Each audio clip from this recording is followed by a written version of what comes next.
இங்கே வந்திருக்கும் ஊடக நண்பர்களுக்கு வணக்கம். இந்த வணக்கம் சொல்கிறதுல ஒரு காரணம் இருக்குது. நீங்கள் வந்து உங்களுக்கு நீங்கள் காட்டின பதிவு வந்திருக்கீங்க, இவ்வளோ தூரம் வந்துருங்கன்னு. ஏன்னா காலையிலேருந்து எனக்கு இது நேற்று நடந்த ஒரு விஷயம் சமாச்சாரம், எனக்கு கொஞ்சம் கோபம் சில ஊடகங்கள் மேலே. சரோஜாதேவி மேடம் பெரிய நடிகை எல்லாம் இல்லை, நான் ஒத்துக்கலாம் இல்லை, பெரிய.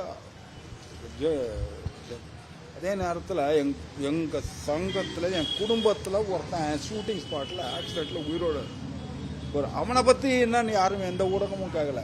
அதை பற்றி சொல்லுங்கள், அதை பற்றி இது வேண்டாங்க. அதை பற்றி எனக்கு கடுமையான கோபம் வந்துச்சு. இது நீங்கள் நிச்சயமாக இது ஒவ்வொருத்தரும் நாட்டை பாதுகாக்கக்கூடிய ஒரு இராணுவ வீரனும் ஃபைட்டரும் 2 பேரும் ஒன்று தான்.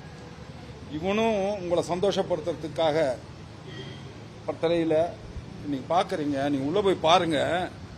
எங்கள் யூனியனில் வால்பேப்பர் கிடையாது, இறந்தவர்களுடைய ஃபோட்டோ தான் வால்பேப்பரு. அத்தனை பேர் இறந்துருக்கான், அத்தனை பேர் செத்து இருக்கான் இந்த சினிமாவுக்காக. இந்த தகவல் தெரியும் போது எனக்கு தெரிந்த உடனே நான் முதல்ல அப்செட் ஆகிட்டேன். ஏன்னா SM Raj, especially SM Raj, அவர் இறந்தவர் ரொம்ப பிரில்லியன்ட்டு.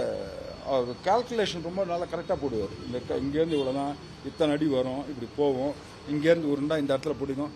இது வந்து அவர் ஒரு 100க்கு மேலே பண்ணிட்டார் ஜம்ப். அவர் சாதாரண ஜம்பெல்லாம் இல்லை, எங்கிட்டலாம் நிறைய எக்கச்சக்கமான ஜம்புங்க பண்ணியிருக்காரு.